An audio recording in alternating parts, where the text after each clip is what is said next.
السلام علیکم ورحمۃ اللہ وبرکاتہ۔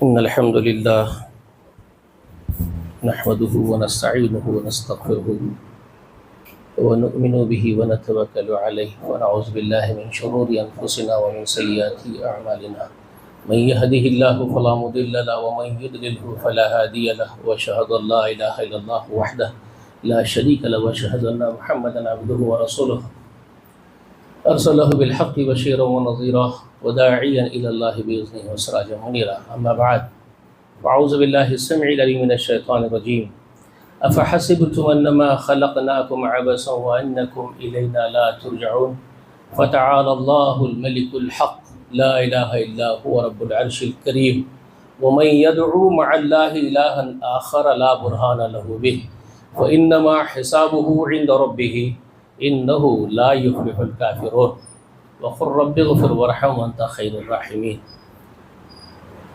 سورۃ المؤمنون کے اخیر والی آیتیں میں نے آپ کے سامنے پڑھی۔ رب العالمین نے یہ ارشاد فرمایا تمام جنات اور انسانوں سے، کیا تم لوگ یہ سمجھتے ہو کہ ہم نے تم کو یوں ہی بیکار میں پیدا کر کے چھوڑ دیا ہے، اور یہ سمجھتے ہو کہ تم ہمارے پاس لوٹ کے نہیں آؤ گے؟ بہت اونچا، بہت بالا تر، بہت پاک و منزہ و اعلیٰ و عرفہ ہے وہ اللہ جو بادشاہ حقیقی ہے، اس کے سوا کوئی دوسرا عبادت کے لائق نہیں ہے۔ وہ عزت والے عرش کا رب ہے،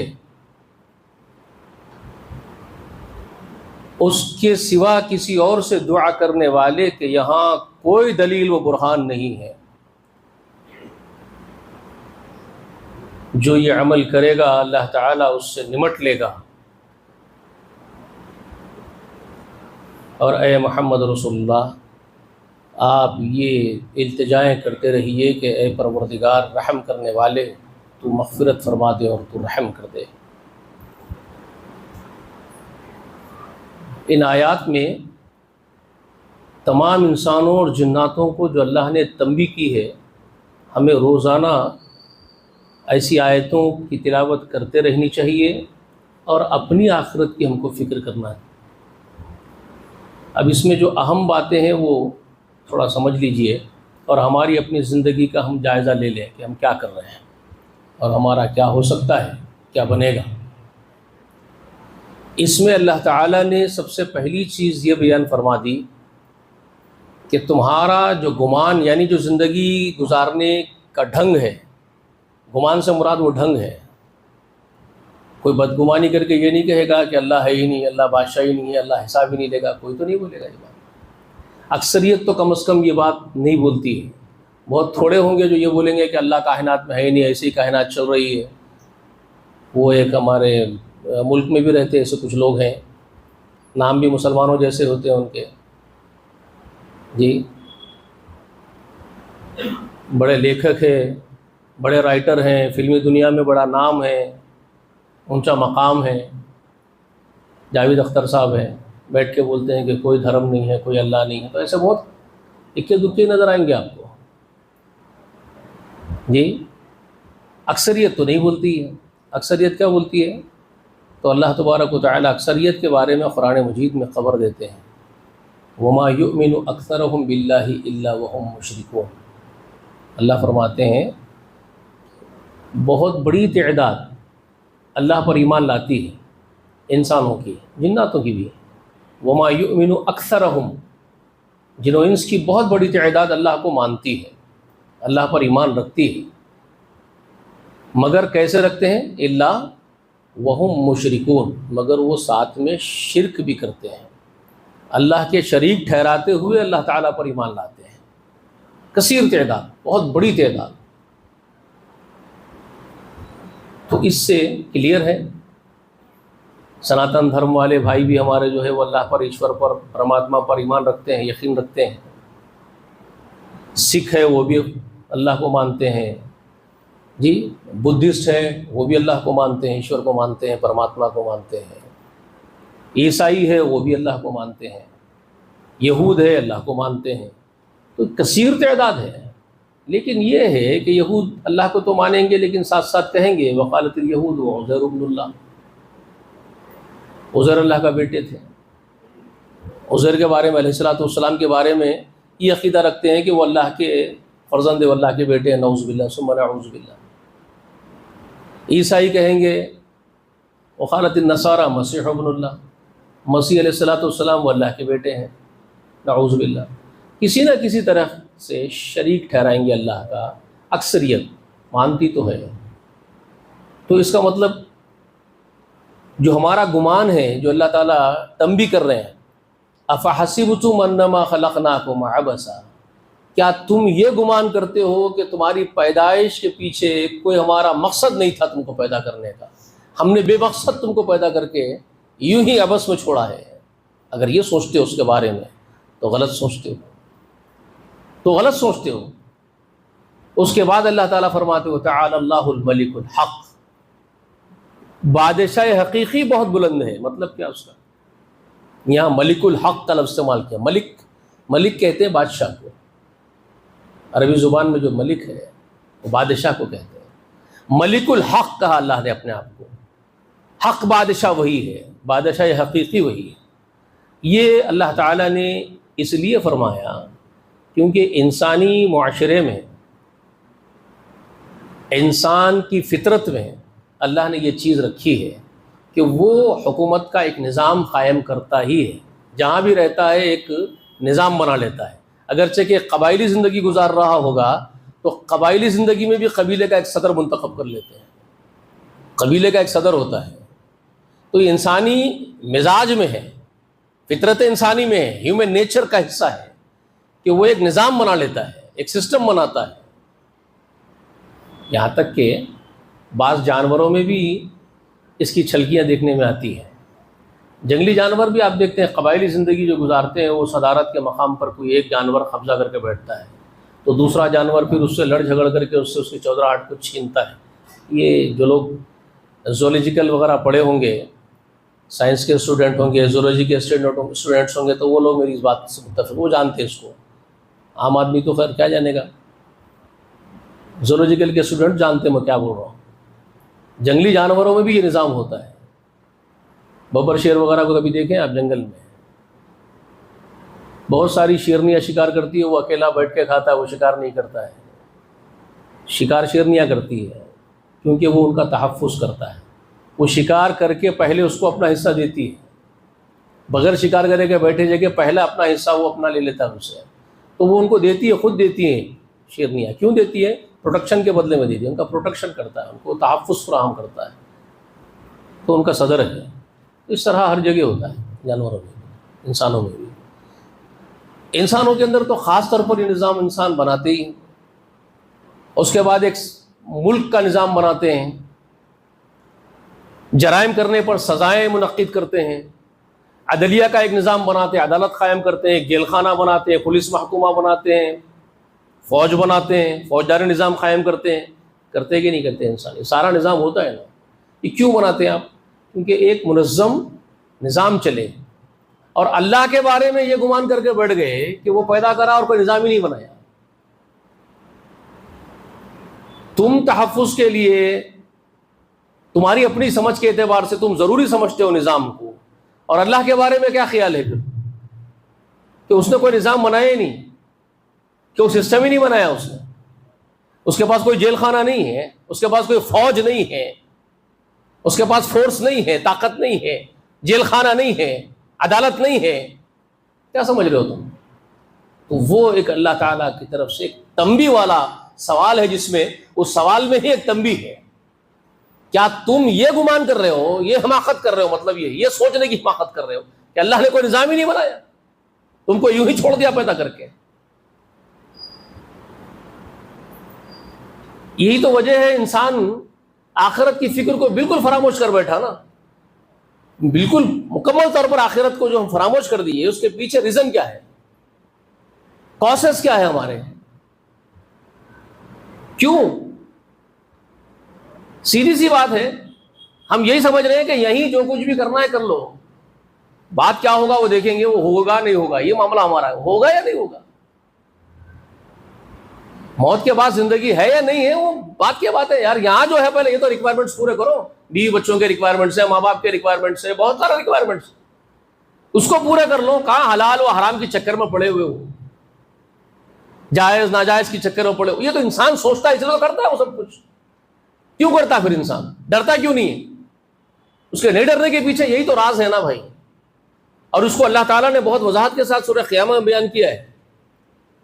بل یرید الانسان لیفجر اماما یسألون ایام یوم القیامہ. اللہ فرماتے ہیں بل یرید الانسان لیفجر اماما، بلکہ انسان چاہتا یہ ہے کہ زندگی بھر آگے آگے اور زیادہ نافرمانیاں کر کے نہیں گزارے، عیش و عشرت میں گزارے. انسان کی چاہت بتا رہے اللہ تعالیٰ. انسان چاہتا ہے، بل یرید الانسان لیفجر امام، فسق و فجور کے ساتھ مزے کرنا چاہتا ہے انسان، زندگی کے مزے لوٹ لینا چاہتا ہے.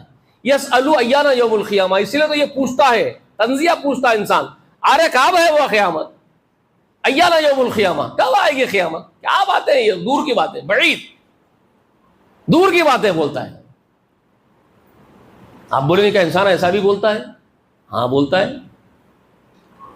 اس کا شاہد ہے میرا ایک دوست ہے، میرے دوست ہے بڑی عمر کے مجھ سے، میرے بہت بہت عزیز ہے، رفیق ہے، 30-35 سال سعودی عرب میں گزارے ہیں.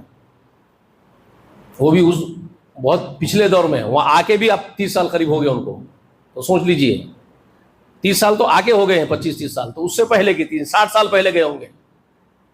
تو وہ دور میں تو اچھا ہی دور تھا نا، شریف لوگ موجود تھے، اس وقت کی بات کر رہا ہوں. آج تو خیر آپ بولیں گے کہاں اچھے لوگ ہوئے وہاں پر، تانا دیں گے، لیکن اس وقت اچھے لوگ موجود تھے، اس وقت کی بات ہے. تو وہ کسی پاس کام کرتے تھے، جس کمپنی میں، وہ سیلس مین کے پاس، جہاں وہ دکان پہ وغیرہ کچھ کام کر رہے تھے. کوئی آیا، ان سے کچھ ادھار مانگا، اپنی پریشانیاں سنایا، بچوں کا حوالہ دیا، بھوک پیاس کا. تو یہ بیچارے بولے کل لا کے دوں گا بول کے لے کے گیا ان کے پاس سے، اور یہ رحم کھا کر کے دے دیے. اب اس کے بعد کمپنی تو ان سے پیسے لے لے گی، ان کی جیب سے کٹا. اب یہ غریب تھا اس وقت کا آدمی، تو یہ چکرا کاٹ رہے اس کے گھر کے، بھائی دے دے، نہیں دیتا. تو وہ فجر کے وقت جا کے پکڑے اس کو، کم سے کم نماز سے وقت تو ملیں گا، گھر میں رہ کے نہیں ہے بولتا بچوں سے. عرب ہے، رسول صلی اللہ علیہ وسلم کی زبان میں قرآن، اس کی زبان میں قرآن، سوچیے. اور وہ جب نماز کو نکلا تو بولتا تعال اخی اول صلاح بولتا، پہلے سے نماز پڑھیں گے بعد میں بات کریں گے. ان کو لے کے گیا، ہاتھ پکڑ کے، ان نماز ساتھ میں پڑھ لی. اس کے بعد باہر نکلے اور بولے بھائی دے دے. کیا دینا ہے تیرے کو؟ بابا کچھ دینا نہیں ہے. تو انہوں اس کو بولے اللہ سے ڈر، آخرت کے بارے میں فکر کر. آخرت بعید اخی بعید، ان کو بول رہا ہے آخرت بعید، آخرت بہت دور ہے یار، بہت دور ہے، وہ دیکھیں گے بعد میں دیکھیں گے، جا تیرے کو دینا نہیں ہے کچھ، جا جو آخرت وہ دیکھیں گے. ایک مسلمان جس کی زبان میں قرآن ہے وہ یہ بات بول سکتا ہے. اس لیے آپ کو بتا رہا ہوں، انسانی فطرت کا ایک حصہ بتا رہا ہوں میں آپ کو، جو قرآن کہہ رہا ہے، خود اللہ کہہ رہا ہے. بل یرید الانسان لیفجر اماما، انسان چاہتا ہے، فسق و فجور میں مزے لینا چاہتا دنیا کے، اسی لیے پوچھتا ایانا یوم القیامہ، کب آئے گی قیامت؟ دیکھیں گے بہت دور ہے. ابو جہل کیا کہتا تھا؟ یہی تو کہتا تھا ابو جہل. ابو لہب کیا بولتا تھا؟ یہی تو بولتا تھا ابو لہب. ارے بعید، دور کی باتیں کر رہے ہیں محمد تم صلی اللہ علیہ وسلم. انسانی فطرت ہے. فرق یہ ہے کہ ہم زبان سے نہیں بولتے، وہ زبان سے بولتے تھے، زبان سے انکار کرتے تھے. فرق یہ ہے کہ وہ زبان قال سے انکار کرتے تھے اور ہم زبان حال سے انکار کرتے ہیں. سمجھ رہے ہیں بات کو؟ ہم زبان حال سے انکار کرتے ہیں، ہم اپنے اعمال سے انکار کرتے ہیں، بولتے نہیں، کرتے نہیں. تو اللہ اس پر تنبیہ کرتا ہے، کیا تمہارا گمان یہ ہے، تم یہ سمجھتے ہو کہ ہم نے کوئی نظام نہیں بنایا ہے، یوں ہی پتا کر کے چھوڑ دیا. فَتَعَالَى اللَّهُ الْمَلِكُ الْحَقُّ، وہ بادشاہ حقیقی بادشاہ ہے. تم دنیا کے بادشاہ بنتے ہو، پورا نظام بناتے ہو، فوجداری نظام چاہیے، عدالت چاہیے، جیل خانے چاہیے، سزائیں دیتے ہو لوگوں کو. تمہاری شان میں گستاخی ہو جائے تو تم سر قلم کر دیتے ہو. بادشاہوں کا نظام کیا تھا جانتے ہیں نا؟ بادشاہ کے حضور جو ہے جھک کے جانا ہوتا تھا، پیٹھ دکھانا بھی ممنوع تھا بادشاہ سلامت کو. بادشاہ سلامت کو پیٹ دکھا کے اگر نکل جاتا تو سر قلم کر دیتے اس کا پکڑ جی. یہ حماقت تھی، یہ تکبر تھا، تھا کیا ہے اب بھی انسانوں کے اندر، انسانی فطرت ہے. اور رب کے بارے میں کیا سمجھا، اس کبریا کے بارے میں. وہ سب سے بڑا اکبر جو تکبر جس کو زیب ہے، حقیقی تکبر اسی کو زیب ہے نا. پوری کائنات میں کسی کو زیب نہیں تکبر. نہ چاند کی ہمت ہے، نہ سورج کی مجال ہے کہ تکبر کرے،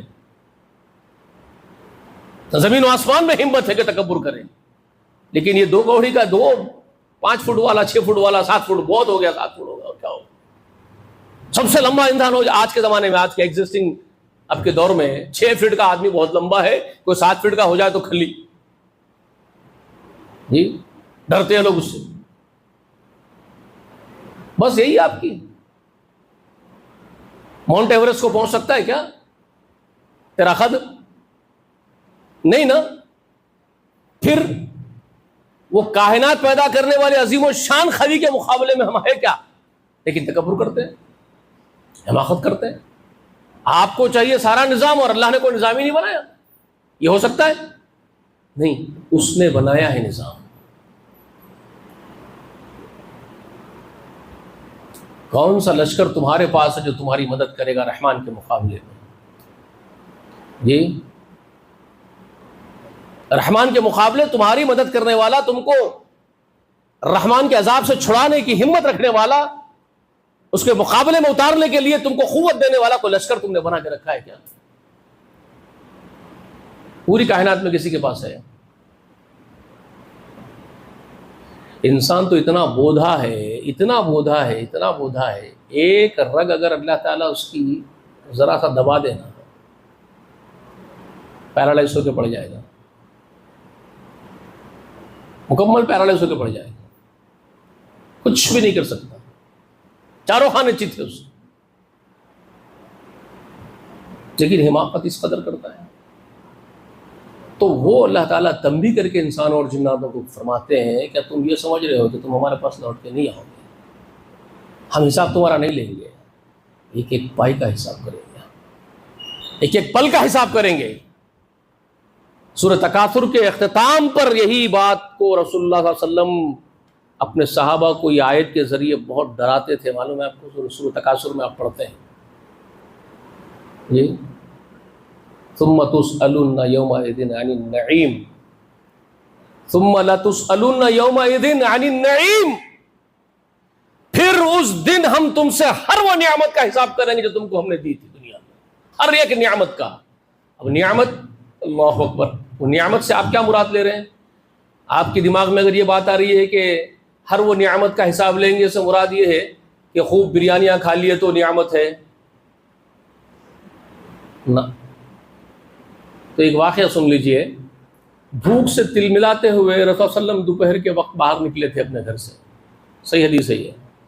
بھوک، رسول اللہ، میں اور آپ نہیں، ہماری کوئی آئی بائی شہی کی بات نہیں کر رہا ہوں، کائنات میں جو اللہ پوری مخلوق پیدا فرمائے، پوری مخلوق کے سب سے افضل ترین ہستی ہے وہ، پوری خلق کی، صرف جناتوں میں سے یا انسانوں میں سے چنی گئی سوئے بھی نہیں، پوری خلق میں عظیم ہے وہ، پوری خلق میں. جبرائیل امین، میں نے آپ کو کئی مرتبہ بتایا، جبرائیل امین نے اعتراف کرتے ہیں یہاں انتہا ہے میری سدرا پر، یہاں سے آگے میرے مقدر میں نہیں بلندی، وہاں سے آگے محمد رسول اللہ جاتے ہیں. وہ پرسنالٹی ہے. بھوکے ہیں، بھوکے ہیں، اور بھوک سے بے چین ہو کر کے دوپہر کے وقت باہر نکلے.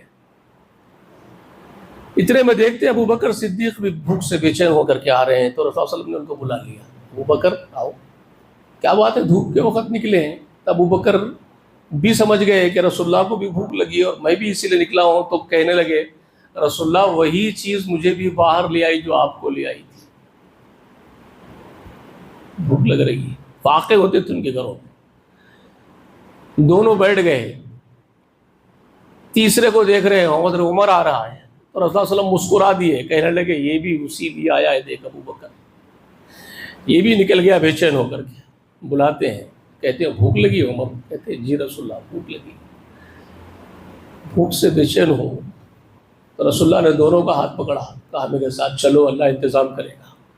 دونوں کو ساتھ لیے ہیں، انصاری صحابی کے باغیچے پہ گئے.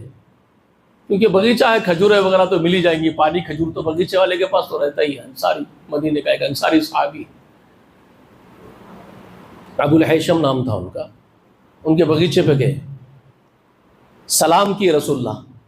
ابو الحیشم نہیں تھے، پانی کے لیے گئے تھے، پانی دور سے لاتے تھے۔ ابھی بھی آج تو خیر چھوڑ دیجیے، بہت ڈیولپمنٹس آ گئے، اب کیا بولیں گے، آج کہاں یاد ہوں گے لوگوں کو، شاید وہ قبائلی زندگی جی رہے ہوں گے، بدوی وغیرہ ان کو معلوم ہوگا، اس کی قدر ہوں گی ان کو آج بھی، لیکن شہروں میں تو نہیں۔ دور دور سے پانی ڈھو کے لاتے تھے، پانی ملتا تھا ریگستان میں۔ تو ابو الحیشم پانی کے لیے گئے ہوئے ہیں، گھر میں نہیں ہے، رسول اللہ علیہ وسلم سلام کرتے ہیں تو آواز نہیں آ رہا ہے، اندر سے جواب نہیں آ رہا ہے۔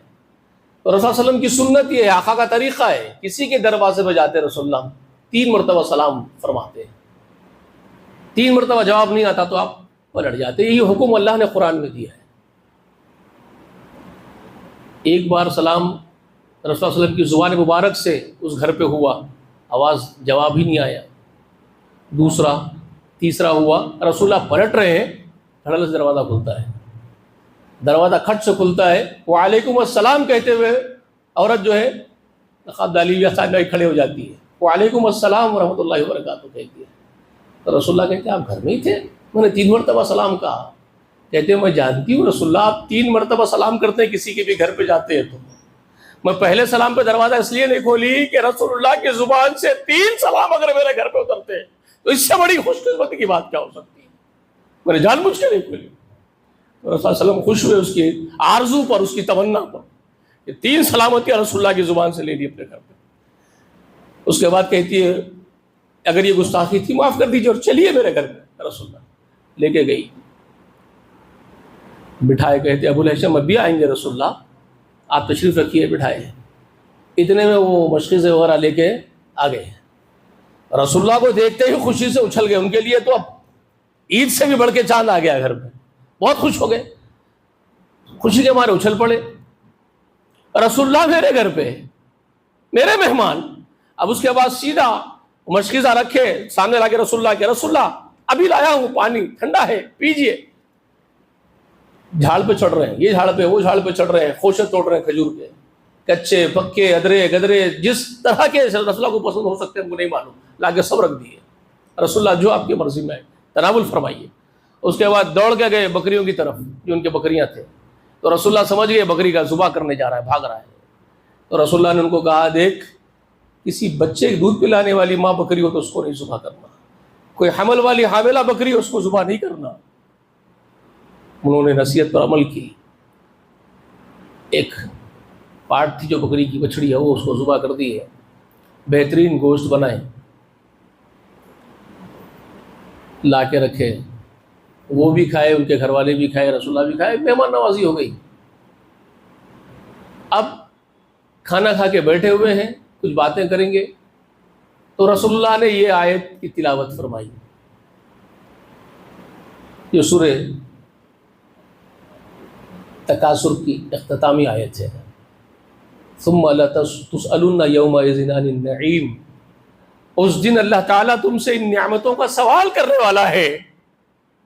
حضرت عمر زاروں خطر رونے لگ گئے، ایک سائڈ پہ روتے ہوئے وہ غم کے اندوں کے عالم میں کھجوروں کا خوشہ اٹھا کے پٹک رہے ہیں۔ رسول اللہ ہم تو فاقے کرتے ہیں، کھاتے نہیں ہیں، کئی دن تک تو نہیں ملتا، اب یہ ہم جو کھا لیے ہیں اگر اس کا بھی حساب ہم کو دینا پڑے گا تو ہم کہاں سے حساب دیں گے اللہ کو؟ سوچیے ان کی تکلیف اپنی جگہ، آپ کو کیا معلوم ہو رہی ہے غلط بول رہے ہیں عمر؟ کہاں سے لا کے دے گا انسان آدم کا بیٹا؟ ایک پانی پیا ہے، کھجور کھایا ہے، گوشت کھا لیا ہے، اب اس کا حساب دینا ہے۔ رسول اللہ صلی اللہ علیہ وسلم فرمانے لگے عمر اگرچہ کہ تم کھجور پٹک رہے ہو پٹک لو، حساب تو اللہ بہرحال ایک پائی کا لے گا۔ اللہ اکبر، اللہ اکبر، کیا گت ہوگی میری اور آپ کی، ذرا سوچ لو بھائی۔ رسول اللہ عمر کو بول رہے ہیں، عمر فاقے کرنے والے عمر کو، فاقے کرنے والے ابو بکر کو، حساب تو بہرحال دینا ہوگا، اللہ حساب تو لے گا۔ یہی وجہ تھی معلوم ہے آپ کو، ابو بکر تنکا ہاتھ میں لے کے روز روتا تھا، ڈیلی روتے تھے ابو بکر، روزانہ روتے تھے، رات میں رات بھر روتے تھے، اور کہتے کہ ابو بکر ایک تنکا ہوتا کائنات کہیں بھی گھیر دیتی، اللہ کے حضور کھڑے ہو کے حساب کی نوبت آتی، روز روتے تھے، روزانہ عمر روتے تھے، بیوی اور لوگ بولتے تھے اندھے ہو جائیں گے تم، ایسا بھی رونا کوئی رونا ہوتا ہے؟ روزانہ روتے، رات رات بھر رو کے گزارتے ہیں پوری، تو کہتے تم کو کیا معلوم ہے میں کیوں روتا ہوں؟ حشر کا دن ہوگا، اللہ حساب کے لیے کھڑے کرے گا، وہ کچھ بھی حساب لے سکتا، ہر چیز کا حساب مانگے گا، کہاں سے دے گا عمر؟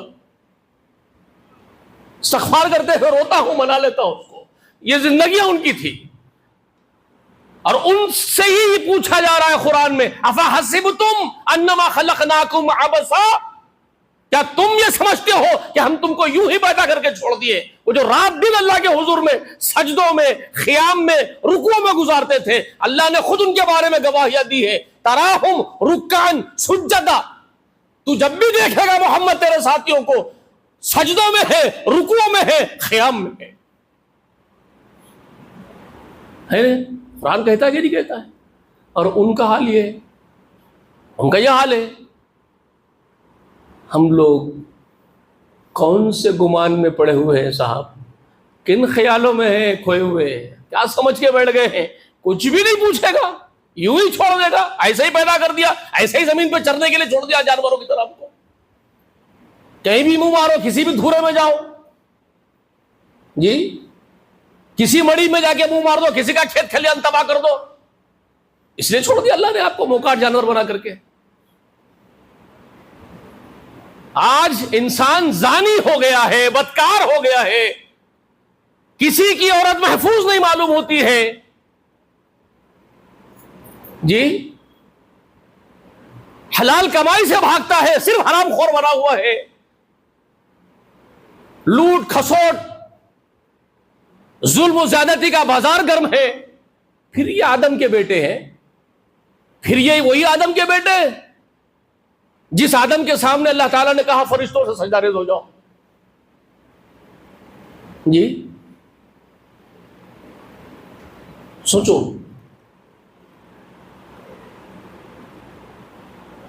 سوچو کہ کچھ نہیں ہوگا، چھوڑ دیے جائیں گے ہم۔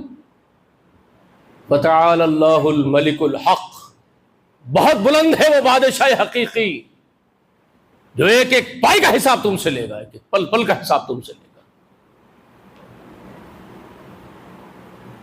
یہ ہے وہ۔ اسی کا حصہ میں کنٹینیوشن میں رکھتا ہوں آئندہ اتوار کے لیے انشاءاللہ۔ اس کے بعد بہت عمدہ باتیں اور ہیں اللہ تعالیٰ کی انہی آیات کے اندر،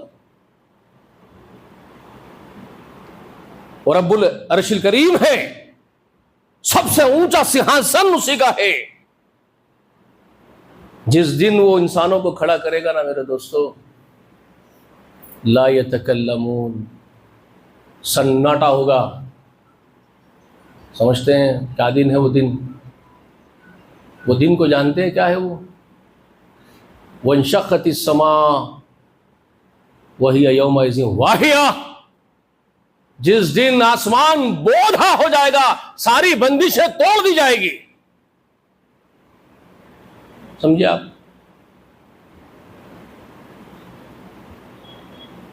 سورج چاند ستارے ٹکرا جائیں گے، وجمع الشمس والقمر، جس دن سورج چاند جمع کر لیے جائیں گے، اذا برق البصر وخسف القمر وجمع الشمس والقمر۔ ایک ایک چیز کو قرآن کھول کھول کے بیان کرتا ہے سائنٹیفک انداز میں، سائنسدانوں کو چاہیے سجدے میں گر جائے۔ چاند جس دن بے نور ہو جائے گا، تیری آنکھیں جس دن پتھرا جائے گی، انسان آدم کے بیٹے، جس دن تمہاری آنکھیں پتھرا جائے گی، چاند جس دن بے نور ہو جائے گا، سورج چاند جس دن جمع کر لیے جائے گا،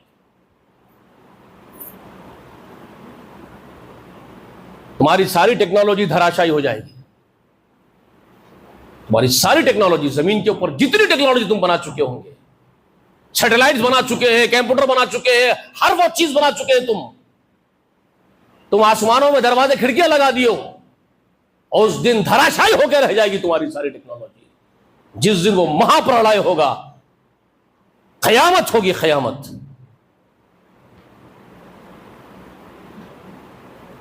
وہ دن اللہ کے جوش و جلال والا دن ہوگا، فرشتے کانپ رہے ہوں گے، انبیاء تھرا رہے ہوں گے، زمین و آسمان لرز اٹھیں گے، زمین پھٹ جائے گی، آسمان پھٹ جائے گا غضب سے اس کی. پوری ارضی، پوری زمین، پوری کمپلیٹ ارض پوری اس کی مٹھی میں ہوگی. وہ سماوات مطویات بیمینہ، اور ساتوں آسمان کو وہ اپنے ہاتھ پر لپیٹ لے گا. وہ ہاتھ کون سا ہے، کس طرح لپیٹ لے گا وہ ہم نہیں جانتے، لیکن اس کی قوت، اس کی قدرت کا عالم وہ بیان کرتا ہے کہ ساتوں آسمان کو وہ اپنے سیدھے ہاتھ پر لپیٹ لے گا. جوش و جلال کا یہ عالم ہوگا کہ حمل والیوں کے حمل گر جائیں گے. ہیبت سے وہ دن ہوگا، کھڑا کرے گا، پسینوں میں غوطے لگا رہے ہوں گے، انسانی سمندر ہوں گے سروں کے. کتنے انسان، جب سے آدم پہلے دنیا سے زمین پہ اترا ہے، آدم اور حوا، وہاں سے لے کے قیامت کی صبح تک پیدا ہونے والا آخری انسان بھی موجود. صرف مسلمان موجود نہیں ہوں گے، صرف ایک سکھ اور صرف عیسائی یا صرف یہود موجود نہیں ہوں گے. آدم علیہ السلام سے لے کے قیامت تک جتنے ہیومن بینگز اس زمین پر پیدا ہوئے ہوں گے، ان سب کو کھڑا کر کے سامنے کھڑا کر لے گا، اس زمین پر جمع کرے گا. پسینے میں غوطے لگا رہے ہوں گے، ڈوب رہے ہوں گے پسینے. بھیانک ترین دن ہوگا وہ دن. اس دن نجات ملنا بہت بڑی بات ہوگی، بہت بڑی بات، بہت بڑی بات ہوگی اس دن نجات ملنا. اور وہ نجات ملے گی ان خوش نصیبوں کو کہ جو پوری زندگی اس سے ڈر کے گزارتے ہیں. ان الذین یخشون ربهم بالغیب لهم مغفرۃ واجر کبیر. بے شک جو بن دیکھے اپنے پروردگار سے روزانہ صبح سے شام تک ڈرتے ہوئے، خشیت کے ساتھ روتے ہوئے، استغفار کرتے ہوئے زندگیاں جن کی بیتتی ہے، ان الذین یخشون ربهم بالغیب لهم مغفرۃ، ان کو ملے گی مغفرت. ڈھیٹ بن کے جینے والوں کے لیے کہاں سے مغفرت ہے بتائیے جی؟ ہماری زندگیاں تو ڈھیٹ ہے نا. تو اس کا اگلا حصہ میں آئندہ رکھتا ہوں. آپ حضرات سے گزارش کرتا ہوں کہ کچھ دیر دے دیا کیجیے، ایسے 10-15 منٹ کے لیے. یہ اس لیے کہ صرف یہ کہ میں آپ کو بولتے ہوئے میرا بھی قلب کانپتا ہے، مجھے بھی ایک قسم کا ڈر اور خوف ہوتا ہے کہ میں میرے بھائیوں کو جو بول رہا ہوں مجھے کرنا ہے. تو آپ اس طرح میری ہیلپ کرتے ہیں، یہاں بیٹھ کے آپ سنتے ہیں، تو اس کا مطلب یہ نہیں ہے کہ مجھے کوئی سنانے کا شوق ہے، بلکہ یہ کہ آپ جب سنتے ہیں اور میں جب آپ کو بولتا ہوں تو میرا اندر کا ضمیر مجھے جھنجھوڑتا ہے، اور مجھے ایک احساس اندر سے پیدا ہوتا ہے کہ مجھے بھی تو کرنا ہے. اور جب آپ سنتے ہیں تو آپ کو بھی خوف اندر سے پیدا ہوتا ہوگا کہ ہم کو بھی تو کچھ کرنا ہے. تو یہ کچھ کرنے کے جذبے تو پیدا ہوں گے انشاءاللہ. بولنا اور سننا خالی تھوڑے جائے گا ہمارا، اور اس پر پھر انشاءاللہ اللہ اجر بھی دے گا. مجھے اپنے وقت کو صرف کرنے کا اور یہاں آنے کا اور آپ کو بیٹھ کے سننے کا اجر بھی ملے گا انشاءاللہ. اس کے خزانے میں کمی تھوڑی ہے. بیٹھنا ضائع تو نہیں ہوگا نا، اور آپ کیا سمجھ رہے ویسٹ ہے بیٹھنا ہمارا؟ ویسٹ جائے گا، ضائع ہو جائے گا بیٹھنا 15-20 منٹ. ہم تو کہیں بھی گزار لیتے اپنے اوقات کو، ہوٹلوں میں گزار لیتے ہیں، دوستوں کے ساتھ گپے مارتے ہوئے گزار لیتے ہیں. تھوڑی سی بات اللہ کی اور اس کے رسول کی سن لے جس سے دل ہل جائے تو یہ کون سی بری بات ہے؟ مجھے بتائیے، اچھی ہے کہ بری ہے وہ بات؟ یہ تو اس کے لیے وقت دینے میں کیا تکلیف ہے؟ ایسے 20-25 منٹ کا وقت دے دیا کیجیے. ہم بیٹھیں گے انشاءاللہ، اللہ اس کے رسول کی تعریف، اللہ کی تعریفیں کریں گے، رسول اللہ کا پیغام سنیں گے، آخرت کی فکر پیدا ہوگی، ہمارے اندر بھی ڈر پیدا ہوگا انشاءاللہ. تو کام آئے گا حشر کے دن ہم کو انشاءاللہ، کام آئے گا نا بھائی. تو دیں گے وقت آپ لوگ انشاءاللہ. اللہ سے میری دعا ہے کہ اللہ تعالیٰ کہنے سے زیادہ مجھے عمل کرنے کی توفیق اور آپ کو سننے سے زیادہ عمل کرنے کی توفیق عنایت فرمائے، اور ہماری بات جہاں تک پہنچے اللہ سب مسلمانوں پر رحم کر دے، سب کو عمل کی توفیق دے. اور جتنے ہمارے مسلمان بھائی جن سے خطائیں، مجھ سے، آپ سے، ہم سب سے خطائیں سرزد ہوتی ہے، اللہ ہم اس کو پکارتے ہیں کہ تو سراپا معاف کرنے والا عزیز الغفور ہے. اللہ تجھے تیرے غفار ہونے کا واسطہ تو ہمارے پردوں اڑا دے، ہمارے گناہوں پر ہم کو معاف کر دے، ہم پر رحم کر دے. آج ایک ہمارے جاننے والوں میں سے ایک بہت پرانے خادم تھے دین کے، وہ بھی چلے گئے، ان کا بھی انتقال ہو گیا. میں جنازے میں جا کے آیا ان کے بھی بیچاروں کے، اللہ ان کی بھی مغفرت کر دے. تاڑبند میں معلوم ہے آپ کو ایک مدرسہ ہے عبد الغنی صاحب کا مدرسہ، بہت پرانا مدرسہ ہے، کئی ان کے شاگردوں میں بے شمار علماء حفاظ بہت ہے، مسلک اہل حدیث نہیں ہے، سلفی نہیں ہے، حنفی ہے، لیکن خدمت بڑی ہے، قرآن کی خدمت کی ہے نا۔ رسول صلی اللہ علیہ وسلم فرمائے تھے خیرکم من تعلم القرآن وعلمہ، تم میں بہترین لوگ وہ لوگ ہیں جو قرآن کو سیکھتے اور سکھاتے ہیں۔ تو انہوں نے ایک بہت بڑا کام کیا، بے شمار حافظ ہیں ان کے ہاتھ میں تیار ہوئے، سو آج ریور تھا انسانوں کے سروں کا، بہت لوگ جمع ہو گئے، عیدگاہ بھر گیا تھا پورا، تقریباً ایک عیدگاہ میں بہت پبلک آ گئی تھی۔ تو اتنے علماء، اتنے حفاظ، کرتے پاجامے ٹوپیاں والے، سب ان کے شاگردہ ہیں، تو اتنے لوگ دعا کر رہے ہیں، سمجھ رہے میری بات؟ تو کچھ تو کوشش کر کے جانا چاہیے انسان کو دنیا سے۔ اللہ سے دعا ہے کہ اللہ ان کی مغفرت فرمائے، ان کو اعلیٰ مقامات دے، اور جتنے لوگ ہیں جو دین کی خدمت کیے ہیں، قرآن کی خدمت کیے ہیں، اللہ ان سب کی مغفرت فرمائے۔ اور لغزشیں انسانوں سے ہوتی ہے، اللہ لغزشوں کو، خطاؤں کو درگزر اور معاف کر دے، اور ہم کو اللہ تعالی راہ راست پر، کتاب اللہ پر، سنت رسول اللہ پر عمل کی توفیق کے ساتھ ہم سے اعمال کروا لے، اور ہم سے راضی ہو جا، اور ہماری سب خطاؤں کو معاف کر دے۔ دیکھیے بہت سارے لوگ اپنے اپنے طریقے سے کام انجام دے رہے ہیں دین کا، ہماری خواہش ہے کہ اللہ سب کو اس کا اجر دے، لیکن ایک بات یاد رکھ لیجئے، قرآن و سنت کا جو صحیح منہج ہے وہ ہے قرآن مجید میں جو کچھ اللہ نے فرمایا اور اس کی تعلیم جو محمد رسول اللہ نے فرمائی، قرآن و حدیث، بس اس پر جو اکتفا کرتے ہیں، اس کو مضبوط تھام لیتے ہیں، اس سے زیادہ صاف ستھرا منہج اور مسلک اور کوئی نہیں ہے، اس سے زیادہ اچھا پاکیزہ مسلک اور کوئی نہیں ہے۔ تو اس کے لیے کوشش کیجئے، ایک دوسرے کے ساتھ رابطہ کیجئے، تبادلہ خیال کیجئے، گفتگو کیجئے، مثبت انداز میں اپنے بھائیوں کو سمجھائیے کہ قرآن و حدیث والا راستہ اختیار کر لیجئے، فرقہ بندیوں سے نکل جائیے، فرقہ واریت سے اوپر اٹھ جائیے۔ یہ جماعتیں، یہ مسلکیں، یہ مذہبیں، یہ ہم کو کام نہیں آئیں گے، یہ نقصان میں ہی ڈالیں گے، انسان اس سے گمراہی کے راستے پر ہی پڑ سکتا ہے۔ راستہ گمراہی سے بچانے والا وہ ایک ہی ہے، وَأَنَّ هَذَا صِرَاطِ مُسْتَقِيمًا فَاتَّبِعُوهُ، ایک صراط مستقیم جو راستہ ہے وہ قرآن اور حدیث رسول والا، سنت رسول والا راستہ، جس پر محدثین اکرام چلے، بغیر کسی فرقہ بندی کے، تفریقے کے، بغیر کسی اختلاف کے، اس پر چلنا ہم کو چاہیے۔ اسی لیے ہم کو جمع ہونا ہے، اور اپنے دوست احباب کو بھی لے کے آئیے تاکہ وہ بھی قرآن و سنت کی باتیں سمجھے اور ان کے دل و دماغ میں اترے۔ ہم تو سب کی خیر خواہی کریں گے، ہم یہ نہیں کہیں گے کہ فلاں مسلک والا ہے تو وہ جہنمی ہو جائے گا، نعوذ باللہ، وہ مشرک ہے، وہ کافر ہے۔ وہ لوگ بولنے والے بولتے ہوں گے، میں کم سے کم ایسی چیز کو پسند بھی نہیں کرتا، اور میں چاہوں گا کہ میرے بھائیوں کو بھی اس بات کی نصیحت کروں کہ ایسی چیزیں اپنی زبان پر مت لائیے، کفر کے فتوے مت دیجیے، لوگوں کو جہنم میں پہنچانے کی اجلت مت کیجیے۔ سب ہمارے لوگ ہیں کلمہ پڑھنے والے، ان سب کو گیدرنگ کر کے، سمیٹ کے اللہ اس کے رسول کے راستے صراط مستقیم پر لانے کی کوشش کیجیے۔ یہی ہماری خدمت کل ہم کو فائدہ پہنچائے گی انشاءاللہ۔